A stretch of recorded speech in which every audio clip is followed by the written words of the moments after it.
Hi friends, இன்றைக்கி நான் beetroot பொரியல் தான் ட்ரை பண்ணேன். ஒரு நியூ மெத்தடில் அங்கே அது நான் எப்படி செஞ்சேன்னு சொல்கிறேன். அதுக்கு பீட்ரூட் குட்டி குட்டியாக கட் பண்ணிக்கலாம். அப்புறமா 2 பல்லாரி, 2 பச்சை மிளகா எல்லாமே கட் பண்ணியிருக்கேன். அது கூடவே கொஞ்சமாக கருவேப்பிலை எல்லாமே ஆட் பண்ணியிருக்கேன். எல்லாமே கட் பண்ணி சேம் பிளேஸ்லேயே வச்சுக்கோங்க. அது கூடவே பூண்டு சீரகம் இடித்து வச்சுக்கோங்க. அதுக்கப்புறமா தேங்காய் துருவல் ஆட் பண்ணிக்கோங்க. தேங்காய் துருவல் கொஞ்சம் நிறையவே ஆட் பண்ணுங்கள், டேஸ்ட்டாகவே இருக்கும் பொரியல்.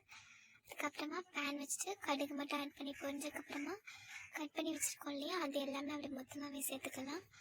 சேர்த்துட்டு நல்லா அதை மிக்ஸ் பண்ணி விட்டுக்கோங்க. மிக்ஸ் பண்ணிவிட்டு நான் கொஞ்சமாக ஆட் பண்ணிக்கிறேன்.